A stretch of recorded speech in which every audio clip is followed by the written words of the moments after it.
আসসালামু আলাইকুম ওয়া রাহমাতুল্লাহি ওয়া বারাকাতুহু।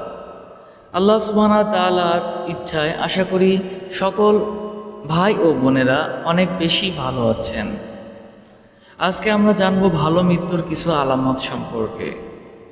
যে ব্যক্তি ঈমানের উপর মৃত্যুবরণ করে আল্লাহ তাআলা তাকে পরকালে ক্ষমা করবেন এবং কোনো না কোনো দিন সে জান্নাতে যাবে। তাই মুমিনের জীবনে ঈমানে মৃত্যুর গুরুত্ব অপরিসীম। ভালো মৃত্যুর কিছু নিদর্শন আছে। এর কোনো কোনো নিদর্শন কেবল মৃত্যু পথযাত্রী বুঝতে পারে এবং কোনো কোনো নিদর্শন অন্যরাও বুঝতে পারে। নিম্নে এমন কয়েকটি বিষয় আজকে আমরা এই ভিডিওটির মাধ্যমে জানব, তাই সম্পূর্ণরূপে দেখুন ভিডিওটি। 1 নাম্বার, কালেমা নসিব হওয়া।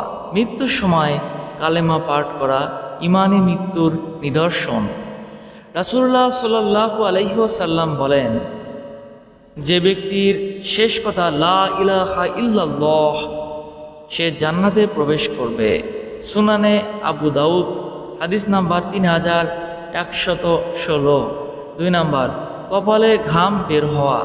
বুরাইদা ইবনে হাসিব রাদিয়াল্লাহু আনহু বলেন, আমি রাসূলুল্লাহ সাল্লাল্লাহু আলাইহি ওয়াসাল্লামকে বলতে শুনেছি, মুমিন কপালের ঘাম নিয়ে মৃত্যুবরণ করে।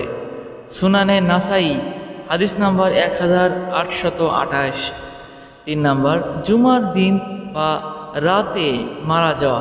নবী সাল্লাল্লাহু আলাইহি ওয়াসাল্লাম এই বিষয়ে বলেন, যে ব্যক্তি জুমার দিনে বা রাতে মৃত্যুবরণ করে আল্লাহ সুবহানাহু ওয়া তাআলা তাকে কবরের আযাব থেকে মুক্তি দেন।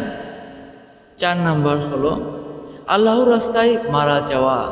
নবী করিম সাল্লাল্লাহু আলাইহি ওয়াসাল্লাম বলেন, যে ব্যক্তি আল্লাহর রাস্তায় নিহত হয় সে শহীদ, এবং যে ব্যক্তি আল্লাহর রাস্তায় মারাও যায় সেও শহীদ।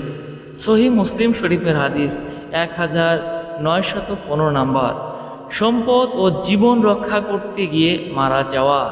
নবী সাল্লাল্লাহু আলাইহি ওয়াসাল্লাম বলেন, যে ব্যক্তি তার সম্পদ রক্ষা করতে গিয়ে মারা যায় সেও শহীদ।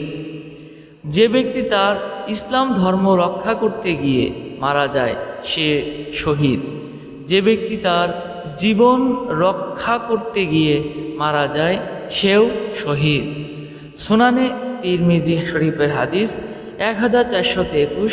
সহিহ বুখারী শরীফের হাদিস, হাদিস নাম্বার 2428।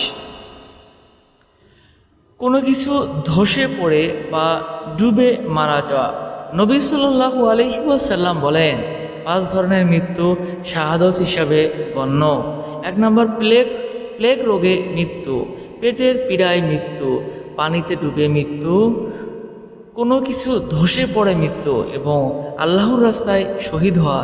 সহিহ বুখারী শরীফের হাদিস, হাদিস নাম্বার 2829। আল্লাহ সুবহানাহু ওয়া তাআলা আমাদেরকে আমল করার তৌফিক দান করুন। ভিডিওটি ভালো লাগলে অবশ্যই আমাদের চ্যানেলটিকে সাবস্ক্রাইব করুন। আসসালামু আলাইকুম ওয়া রাহমাতুল্লাহি।